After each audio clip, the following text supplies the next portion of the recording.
My tea. The Oh, water is right. hot. Yeah. I'm getting the water. Yeah. Keep it the water for me. It's not hot yet. Oh, still a couple of hours, alright. So we are. Can't see you. Wait, I can't see. Yeah, you. All right. I think that's it. Who's that? Hey, Zenaida. All right, so we're gonna kind of build a little bit. We are clearly starting a little bit later than we intended to, but you know, sometimes that's how life moves. Is this Facebook one on doing what it's doing? All right. How are you all? We miss you guys. It's been a minute. How are you all too? We here? All right, yeah, we're here. So, it's been a minute. We are the ladies, the practitioners, the healers of the Womb Collective, and it's our tea and talk time. I know we intended to do this quarterly. Summertime kind of happened, but here we are. We are back in full swing, and we wanted to spend a little bit of time with you all this particular month talking about pregnancy loss and our connection to our womb in relationship to pregnancy loss. It's Pregnancy Loss Awareness Month. Hashtag that. So we're tapping into the conversation and the energy that's going on right now surrounding that. And really it's a topic that's day to day. It's not just a month, right? We experience it as women daily. It's happening somewhere, right? And so the healing that goes with that, the experience, the conversation is really important, and how we move through it. And so we want to, have some time to talk with you guys. If you guys have questions, comments, etc., please definitely put them up there, and we will speak, interact with you, so that it's a give and take in the conversation. For me, I think it's really important that we talk about it, because there's a lot of aspects to it, right? And then our pulse and the conversation of loving our womb, healing our womb, giving our womb this good energy and this good conversation is really important, right? Because if we tend to kind of, our society kind of has us in this kind of like pass fail, right? I work or I don't work. Something's broken, or it works, or fix it kind of conversation and relationship with life, with anything that it is that we do. And I think that as women, it is very easy for us to consider ourselves failures, right? Or consider our womb as not working. There's a problem, right? We kind of go to that, we're faulty, right? And that takes on a lot. It takes on a lot of mental weight. It takes on literal physical weight, because then those thoughts are translating into energy in our womb, and our womb is our creative source. So how do we then move forward and create life and business, life and family, life as good ideas, life in any of that, if we're sitting with negative thoughts surrounding our creative zone, our creative space, right? Hey, Mama Saran. Hey. So we want to talk a little bit about, does anybody have any input they want to kind of really want to go with that, talk about it, personal journeys, any of those kinds of things. We definitely want to make that open up a conversation. Anybody? Okay.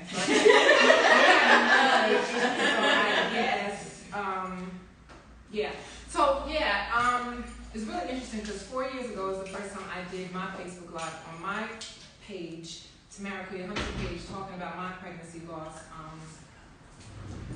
Mature my voice. I have to mature my voice and speak up. And I was like, wow, like when I saw it pop up on my Facebook feed, it was like, wow, okay, there's been some healing happening, because I was a wreck after I did the live, and I was thinking about the healing process and how it's not linear, it's messy, right? And grief looks like this and not this, right? So there are times when I think I'm okay, and there are times when I'm like, nope, I feel like it just happened 6-7 years ago, And so if you're watching this, my word for you is compassion, grace. Having self-compassion and grace, because as women sometimes we feel like we have to do it all, right? Like Jifa said, I'm a failure if I can't, hold the space for this child to come full term, right? And then thrive after that, right? So, some things that I'm thinking about from my own experience was depression, sadness, embarrassment. Failure was a big word. Like I felt like my body failed me, and that I failed my partner. So that part too, right? And then it's like the shame. I remember the shame and guilt was just so prevalent. And so some of the things that I think will help is community, talking. Sometimes we don't share, and I think it's important to get to a place where someone you trust, because I get it. Sometimes people say stuff that's not helpful. Did a whole one on that too. It's in God's time, girl. No, I need it to be right now. Like, okay, God, now, right? So that's not helpful, right? So some of those things. So finding community, women that you trust, maybe a spiritual community, doing those things that are going to nurture and take care of you. Who else wants to chime in? I can keep going, but I'm going to I can talk when I get started. So some of those things. So let's talk about that. Like, what are those things that you can do to honor the space that you're in? We're not saying, we're trying to rush that healing process, but sitting in that and really acknowledging that I'm upset, I'm mad, this is not what I thought was going to happen. I'm disappointed. That was a big, big feeling. I'm disappointed, right? And grieving what you thought you were going to have, the life you thought you were going to have, and then now, how do I navigate life now without that, right? And finding some kind of peace with that. So some of the things that helped me were creative things. Tapping into that creativity that Jifa talked about, giving birth to something. I needed to paint, I needed to create, I needed to do something that was going to help me have some type of, something tangible. In therapy, we call it like a transitional object when you're going through different phases of your life. And so I needed a transitional object. So creating on a canvas gave me, I needed something physical because I didn't have that physical baby. Yeah. So what other things from your disciplines? I've been feeling her pulling as she was prepping me. So womb massage is one of the things that is definitely beneficial. And being a conduit to help someone, one, urge and ease their body to make the transition from holding life to the absence of it in the womb is an experience. It's definitely something that's both humbling, but it's beneficial. I have had clients who have had me come a couple of days after pregnancy loss, and it's an emotional experience, but it's important to release in that way as well, because in the womb, in the abdomen, is where we hold our feelings about what people think about ourselves, our judgments against ourselves, our shame, our fear. So all of that fills that space. So it's important to, one, massage so that the organs can go back into place depending on how far along we were prior to the loss. That's the thing. Your body now is postpartum, realistically. So I still go through the postpartum massage experience, which is nurturing to the mother, nurturing to the body in order to help ease the body back into it, in order to help process and release. It's usually very emotional for both the client and myself, but it's necessary to honor that area, to touch that area, to massage that area. I do visualizations or whatever I feel. I kind of feel out the client, the woman, the mother, to figure out what is needed. So it becomes real intuitive in the experience to make sure I help with the processing of it. Sometimes nothing is said. Sometimes there's nothing but talking. Sometimes there's crying. Sometimes, it's just an energy release that you feel. But it's a loving experience to the mother so that she doesn't, feel like this body is useless. So I make sure that I'm extremely intentional in doing that and honoring her, honoring the experience. So mind, body, spirit, that helps in that way. So one of the things that I did with my infant pumps.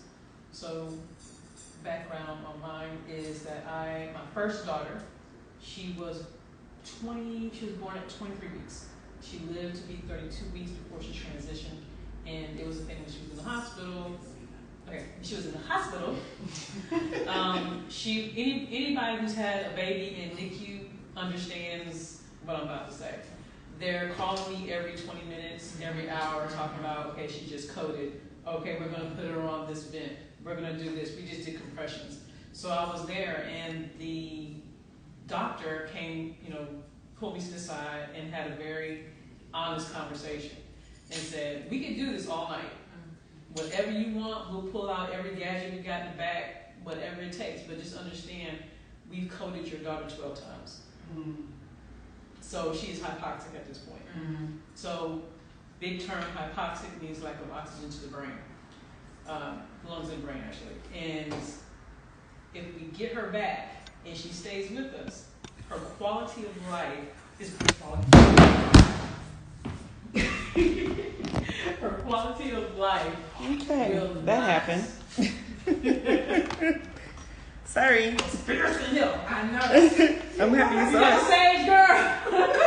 All right, you good? No, I'm missing somebody. Who am I missing? Oh, Me. You. Okay. I think I'm missing a whole one actually. All right, go ahead. I'm sorry. Yeah, you're fine. Sorry, we had a little accident, but we're good. All right. A lot of energy going on. Yeah. We can do this all night, but the quality of life will be highly insulted. So I had to make a choice. It was either for them to pull out all the stops or to hold her as she let go of this world. And so that's what I chose. Because for those who know me, I am a nurse. I work in the NICU, in the PICU, so I knew what she had kind of set up for her. And I looked her, had her, holding her with all her gadgets and things, and had the conversation like, hey, I love you no matter what. If you want to stay, we can do this all night. If you think it's better to go, just let me know. And I kid you not, she looked up at me, she blinked, she smiled, and took her last breath. Painful. But it was the most selfless thing I think I've ever done. And so after that, after you get over the initial, like, oh my God, what we did, we call, in the Ifa Orisha tradition, we call it the lifting ceremony. So what we did is that we actually lifted her spirit after that. We did the whole candles, we told stories about her, my other kids participated and whatnot, and that helped them heal. And even to this day now, when I work with women who have experienced some type of loss, I have them do the same thing. Even if they're Christian or Muslim or it doesn't matter. It's outside of all of that stuff. And so literally what you do is you honor that baby in that space that baby held. I've had some ladies actually make a doll, and they tend to this doll for 1 year. And on the anniversary of that baby's, either on the anniversary of the gate coming through or going through the gate, that's when they actually let go and release through. And that's helped a lot of women. And it's something really simple, and again, it has nothing to do with religion. It's outside of them. It's about energy. Yeah. And I think that, so the story can look so different, right? And I think that's part of the challenge for women when they are in this journey, this type of journey, is you're going to this person who is, I always say this, like in the medical field, they're going to work. And anything that you do, your work is kind of a routine, right? So sometimes it's you have to remember to add your humanness to it, right? Add your emotion, your intuitiveness, all of that kind of thing to whatever it is that you're doing, right? And so oftentimes if you may have a woman who is being told this conversation and maybe it wasn't, especially, and I think it gets more challenging when it's early on, right? Because then they give these concepts like blighted ovum, right? And you're like, okay, I don't know what that is, right? So am I pregnant or not pregnant, right? And you have no understanding that they have all these different types of ways that you could have an incomplete abortion, and this miscarriage, that kind of thing. And they throw these words at you. and then they send you on your way, right? And so what you know is there's an energy that you created, there's an idea that you connected to, right? So even if it's 3 weeks, if it's 23 weeks, right? There's this energy that you created to, and that thing is what is living, right? And so it's more so about how do we do that, like create that connection to that energy that was created, right? And at the same time, sometimes I have to understand, like, okay, medically, what are you trying to tell me? What is a blighted ovum? What are you saying to me? What does that mean, right? Because all you translate that into, once again, is, okay, my uterus doesn't work, right? And that's not necessarily what happens, right? One of my mentors talks about the coming together of light and sound that actually happens to make a sperm and egg do what they do, right? All of the magic that goes into it. The intensity, the work of all of the different sperm and how they help each other, right? The spinning of the egg that happens to attract the sperm. There's a lot of things that go together, right? And sometimes, you know, like they had that conversation with you about, okay, so if there is living here, it's going to be kind of, right?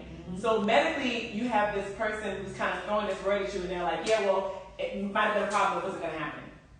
You know what I mean? And so then you take that like, I couldn't do something properly, right? And so having to be, for me sometimes, even being able to have explain the practical to me so then I can then deal with the spiritual and the emotional and put those two things together to figure out, okay, how do I now transition this experience, this energy that I have, this connection into something, right? I know for me, that's the first time I heard the word blighted ovum. I wasn't in PA school yet or anything like that. And I was like, okay, so what does that mean, right? Now sometimes, and this is another thing I was going to say, is everybody's experience and their response is also different, right? So for me, I was kind of like, okay, do I work? Okay. But then at the same time, there was also like okay, that was a little bit too early for this particular dude. You know what I'm saying? To be perfectly honest, right? Clear, And so those two things come together, right? But then that's a lot of confusion going on in here, right? But even then, I remember saying, okay, whatever energy that you were, right? You can come back, right? We can do this again, right? If it's to me, if it's as a grandchild, however you do this thing, like just have a connection to the energy. You know what I mean? So I think those things are important when we're talking about it because they also help you to talk differently to your womb. Right? And I think that's what's really important. And we talked a lot about the laws and processing through it. And I thought about us as the Womb Collective, how do we take that a step further, right? So if we're talking about that womb healing, then the conversation is loving it, is talking to it, is not judging it, is allowing yourself the space to possibly feel guilty or feel like that, like move through all of those spaces, right? Forgiving yourself, like all of those things, and literally forgiving it, like putting your hands on it and saying it's okay. You don't think about like, okay, when you get constipated, I'm sorry, for those of you who know me, I'm always going to be graphically. You don't be like, oh my God, my intestines don't work anymore. Right.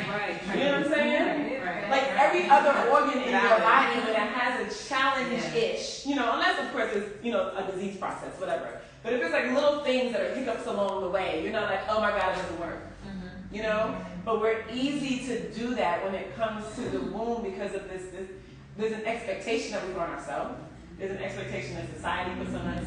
There's a lack of understanding about our womb, about energy, right? And so all of those things combined just takes us to this place where we easily attack her. Right. She's the one thing we should attack. Right. Right. One thing I always tell my clients, if you had a friend who talked to you the way you talk to yourself, would you still be friends with them? Right. Like, absolutely not. I know. Right. Okay, well, it's the same thing. So go ahead and divorce that part of yourself. Right. Have a conversation with that negative self-talk, that part of yourself that is keeping you locked into this role of self-doubt and, negative self-talk or whatever. Finish the sentence. And giving yourself permission to release that, right? And then replacing it, you gotta replace it with something, right? Replace it with those positive self-talk, warm baths, whatever it is, a cup of tea, right? when I did get to the place, right, you can't talk. So when I did get to a place of, where I wasn't eating a pint of Haagen-Dazs ice cream and lemon pound cake, it was so good though. It was. I literally ate that every day for like 2 weeks, and then I finally got to a point where it was like, okay, girl, It's enough. you can't do this anymore. And started, connecting back. That's the part. I felt so disconnected from myself and my body. So I put things in my body that wasn't good for me, I don't think I was drinking then. At that time, because I was in training. But I think the second one, I was drinking. Yeah, I think I was drinking on the second one. And, all those ways of coping that feel good and to help me not think about it, but then it was time to address it. So as Zaire said about rituals, did definitely a ritual with the doll, different things, painting, created something, but also started figuring out, okay, how can I take control? I felt so out of control. So one thing, it was like, well, what can I do? So I started going to acupuncturists. I had massages. I had to do was massage me. I did have chiropractic, so I'm a maternal chiropractor, and she's going to talk more about that too. So I did do those things to help me, and it was a lot of crying. It was a lot of crying and discomfort. Herbs. Yes. So I started figuring out. So I just did liver cleanses and kidneys. Just started doing my own research. Like, what can I do to help me through this process? Heal my body physically, mentally, spiritually. Started moving again. I started going to yoga. Right. All of those things are healing the womb and helping you connect back to your body. Crystal work, rose quartz. Right. Loving myself again. Loving actually that spirit that did not stay. There was a part of me that was mad, at that spirit. Like, well, if you didn't want me, I didn't want you either. I reverted back to like a kid. And it was like, but it was so many emotions. And sleeping with the rose quartz, I had Reiki done. And the sister who did my Reiki, she gave me a rose quartz and another one. And she told me to keep it under my pillow and on my chest. Sleep with it, put it on my chest. And just, work on loving myself again and opening that energy to love so love can come back to me because I was so closed, right? Rituals that I do with my clients, such as if they've had a stillbirth, they will get the baby's footprints, handprints, and we'll do a shadow box, and they'll put that in the box, and maybe the wristband, if they have the baby little hat, they'll put that in there. They'll write a letter, whether, the pregnancy was viable and then was not. Either way, if it's 6 weeks, 4 weeks, like you talked about, it doesn't matter, right? You still were connected to that energy. So we write letters, right? We write love letters, not only to the baby, but to yourself. Writing a letter to yourself. And it may include forgiveness. It may, whatever you need to say to yourself, and we'll put that in there. And all of the different modalities help with that healing process and getting you to a place where, you feel like, okay, I'm going to make it. Because you will. It may not feel like it right now, but you will. Right? You'll be different, but different's okay. Right? And even for those who get into the rituals, name that energy. Yeah. Give that energy a name and include that name when you're calling out to your ancestors. A lot of us know for a fact, and of us believe that we're all reincarnated. So as far as we know, the baby that didn't come through the gate on this particular time shows up as a grandchild, or shows up 18 years later because everybody got stuck in house with COVID. She got person. I'm just saying, people come back.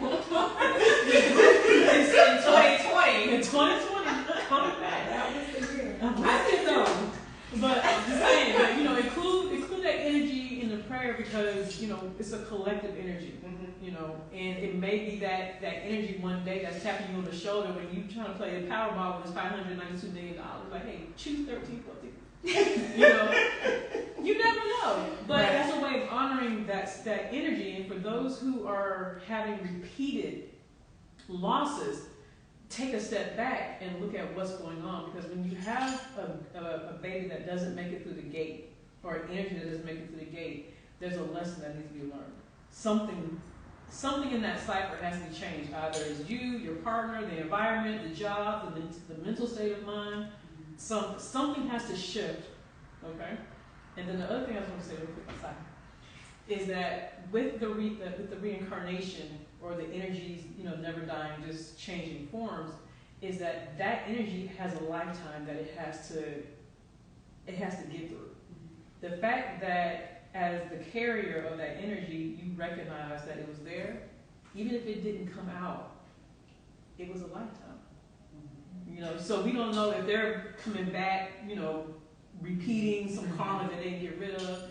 You can go 3 or 4 or 5 lifetimes, and then you have your big, chunky, wailing baby. That actually kind of connects to something that Zenaida said, and she's adding some more.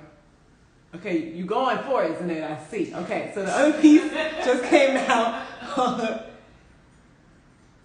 Okay, so basically a good part of what she was also talking about was talking to younger children, talking to younger girls about even understanding the possibilities of it, right? True. So that when it does happen to them, one, they see like how you were just saying, which is what triggered me to think about what she said was the recognizing of the fact that it did happen, that it was a journey, that it was a lifetime for whatever the time that it was, but even seeing the blessing and how the things ebb and flow, right? And I think that's also what ties into, when you were talking about sometimes things shifting, right? So I think that one of the things that we also, and I know we want to do it in the Womb Collective, is definitely have a more consistent conversation with our young girls, so that how they approach the understanding of their body in general is different, right? Which already means that they're tapped more into hearing, right? And seeing. So if, we talk about like how we eat, right? And how we live. If we're understanding the dynamics of like work, or sugar, right? If we're understanding those signs and symptoms and how they show up in our life, right? Then we can see, okay, right now for some reason I'm craving this particular thing and I'm going in this direction. My body's not speaking to me the right kind of way right now. So what am I doing? What am I calling to myself, right? All of these things are interconnected, right? And they all work with, when you're cooking and your food don't taste exactly right. You know what I'm saying? Like it's chemistry, right? So you're in the pot and you're mixing something and you can put in all the same ingredients, right? And it just didn't taste right that day, right? Because there was an energy that was off, right? Same conversation in the womb as well, right? So even just having that continual understanding of how chemistry works, how our bodies work, how our energy works, all of those things I think are very much, it's vital for our younger children to begin to have that kind of conversation, because then also they love on themselves a different kind of a way, right? And then their womb is set up in a different kind of way. You know what I mean? To kind of to create life in the way that we need to create it. Because if you're thinking about it, the whole energy of our womb creating life starts before we know this, but we don't think about it all the time. And our children definitely don't. But the energy to create starts before the first time, you get pregnant. It starts before, before you have your first cycle, right? So that conversation, that relationship to it, that using it. A friend of mine was talking to the other day and made a comment about how in other cultures sometimes when you want to curse someone or you're angry at them, when you want to say something, there's parts of your body as a woman that you hold on to when you're saying it, right? Yeah. And that can be a little bit, how you can take that how you see, how you want to, but the reality of connecting with the energy of those parts of your body and really and understanding its power, right? Is a very real thing. It's a very actually organic thing. It doesn't have to be even a religious or spiritual thing. It's literally an energy is neither created or destroyed conversation, right? That's atoms, that's electrons, protons, and neutrons. That's that conversation, right? Dr. Fulbright, can you speak a little bit about... She's our facilitator of this Double Dutch. Oh, pretty I was waiting for my moment, and Your moment is alive. When I have someone that comes to me postpartum, I am addressing a lot of times something called overactive sympathetic nervous system. And that's basically where your body is in a state of fight or flight over a prolonged period of time. I'm acting directly on the nervous system, which also affects the chemistry of your body because you have hormones that are being released as well. So besides the physical things that I'm addressing with the pelvis and everything being lax from pregnancy, I am working on increasing vagal tone. If you've heard or you're familiar with the vagus nerve, that is a nerve that helps do the opposite as the sympathetic nervous system. So parasympathetic, rest and digest, getting the body to heal.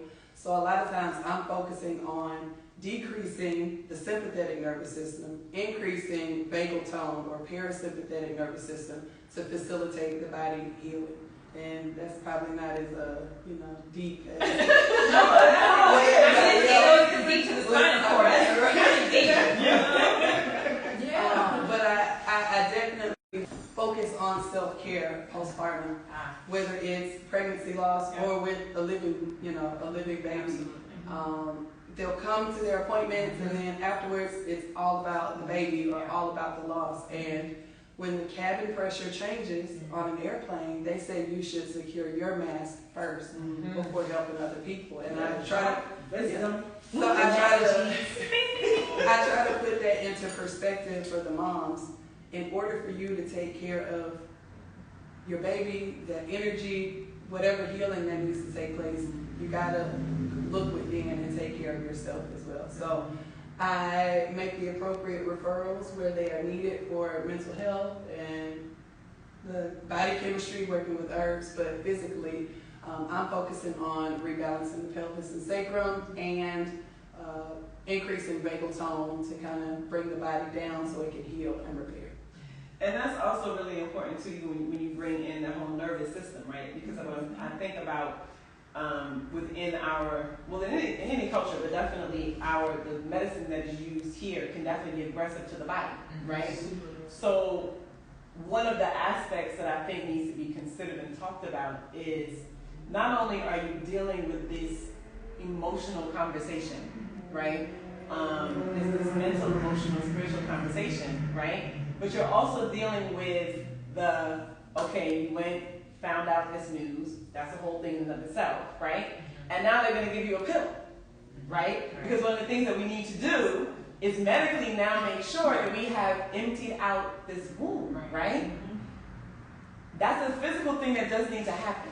Whether it's herbs, whatever it is, that is legit a biological thing that needs to happen, right? But they're giving you these pills that are working your uterus to do this thing, right? And even that journey in and of itself, knowing that you are planning to put yourself in that space, or you are in that space, and God forbid you take the pills, and then after those 2-3 days not working, you got to take some more pills, right? That's a whole journey in and of itself, right? And if we are triggering anyone, I definitely want them to follow one. It's really not a business push, but please follow up and reach out to someone, right?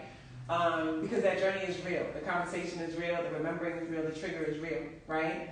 But that time period can definitely also be an additional stress, right, on that nervous system, right, which is already triggered anyway.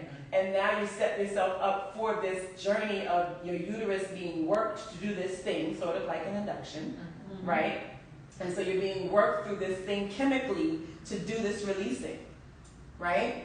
And so that in and of itself is something that your body needs readjustment with, right? So that working on the nervous system, that working on the spinal cord, that seat of all the conversation that your body has is extremely important, you know? And not just with the chemical loss. Yeah. If the chemical part doesn't work, then they have to go a step further. Yes. Surgically, empty out the womb. And that's a whole other conversation. But yeah, that's all. One thing I wanted to tap back on that you mentioned was for the women who experience pregnancy loss and are relieved, but feel guilty about being relieved. Yes. Even that is important. Like that's something that's okay to feel, you know? we don't always have this conversation, period, but for the women that are like, yeah, thank you, you know, I literally prayed for this not to be now, this is not the time, or I just don't want anymore, I have 5 children already, but they're relieved, but they have to put on this facade that they're not. And then the guilt that's on top of that for feeling relieved, you know what I mean? So that's a whole other thing that has to be processed, you know? And I don't think I've ever heard anybody really talk about that. So that's definitely something to address, because there's very different personas in this experience, and it's not always that you didn't want the loss, you know? And you have to love your womb there too. Still, that's what I'm saying. Like, Because you it's still also deserve to saying, love your womb. don't be mad at me for feeling, you know what Yeah, I mean? yeah, yeah. For feeling that kind Yeah, of thing, exactly. right? So the conversation still kind of goes back to that constant conversation, that loving of yourself, that treating your womb and yourself the way you would treat, you know, your friend. You know, it goes back to that consistent conversation. And another conversation too, another piece of the loss is when the energy is there non-consensually. Yep. And now you have to go through that whole journey of how that energy gets through the gate, whether it's an early go through the gate or a late go through the gate. And no one wanted that energy there, but it's like, oh no, honey, I'm staying. Ground is fertile. We're doing this. That's a whole different type of loss, because now you may have given birth to this physical entity, but you're so disconnected from it, and you have to actually sit there and mourn yourself, mourn whatever transpired to make it happen, and just being able to move forward. So that's another piece of the loss that we got to deal with. Absolutely. Yes.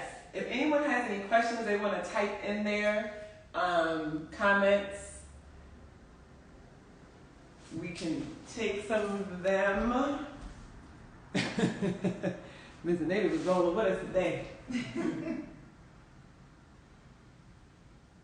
What happened? No, somebody, we knew y'all was being funny.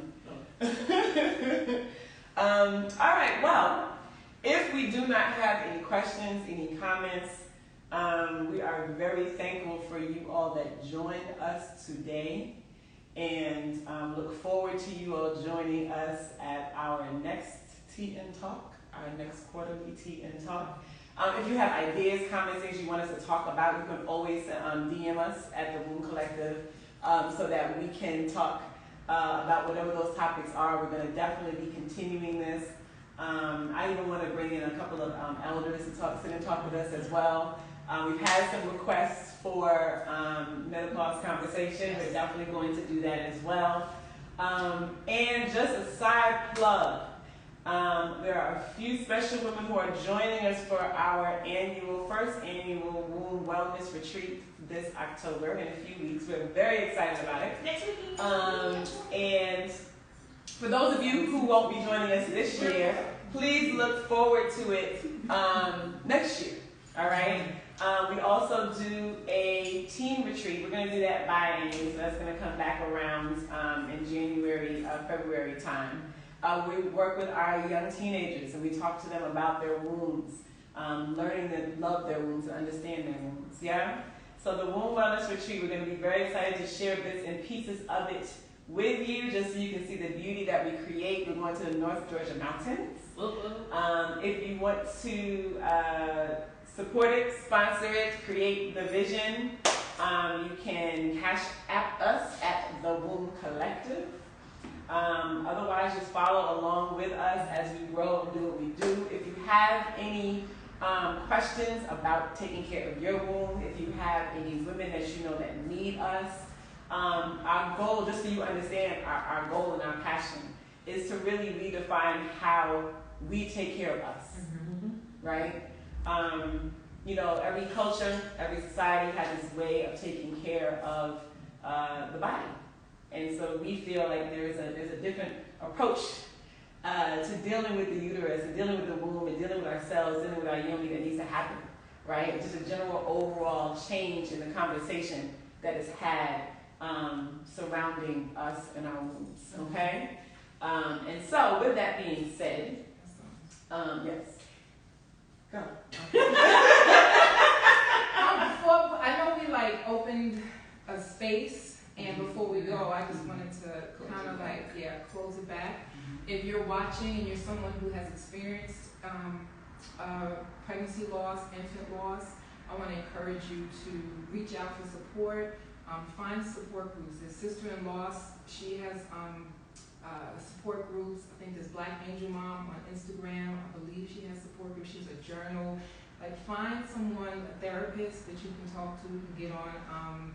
Therapy for Black Girls has therapists in every state in the United States, and you can find someone who, and they put in what they specialize in. So you want to find someone who specializes in grief, loss, and particularly maybe maternal mental health. And if you're watching and you know someone and you're trying to figure out how to support them, just being mindful of your words, like, it wasn't meant to be, that's not helpful. Like, thinking about, is this going to be helpful or hurtful, right? And so telling someone that it wasn't the right time, or it's God's time, or it wasn't meant to be, or you just need to be patient, like, none of that is helpful. It makes the person feel like they're to blame. So you can say, I may not understand what you're going through right now, but I'm here for you. Can I bring you some food? Can I sit with you? Can I just clean your house? Can I do your laundry? Whatever it is, the same way you would want to be nurtured and cared for if you were experiencing a loss. You may not have experienced a pregnancy or infant loss, but we all have experienced some sort of loss, right? Loss of a job, relationship, whatever. And loss is loss, and that, I'm saying, it's the feeling, emotion of loss, right? So being mindful of that, of how you can support someone and just hold that space. Maybe they don't want to talk. You can even send them a card, right? Just holding space for them. If you're into praying, pray for them.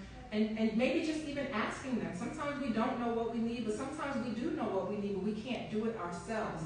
So asking that person, how can I support you? How can I be there for you? And being honest, I've never experienced this before. I really don't know what to say or do. That's more helpful than trying to tell them, you'll be over, try again. Right. Don't tell them that. Oh, God. No. You could try again. It dismisses the experience and the connection to that energy or that child, right? So honoring, and it's uncomfortable. A lot of people are uncomfortable. We don't like to be sad, right? People like being sad, right? And depressed. So it's like we want to cheer somebody up, but that, you're skipping a step. That person needs to go through all the steps and repeat that step probably again too of the grieving process. So I just wanted us to, whoever's watching, if there's a place that you need to heal in your body, just put your hand on that place. It could be your head, your heart, your womb. Since we are talking about womb, whether you experience loss or not. Are y'all putting your hands? Sorry. And breathing in through your nose, let your abdomen expand. You can close your eyes if you want. If not, gaze at a spot at the floor and release through your mouth. And on the inhale, I want you to inhale something loving, kind, nurturing, whatever part of your body you're touching. Breathing in to see that part of your body being healed. And on the exhale, release whatever's not serving you. If it's tension in that spot, if it's anxiety, release it. Visually see it leaving your body and sending it to the farthest corners of the universe. Taking 2 more breaths in at your own pace. I'm going to stop talking.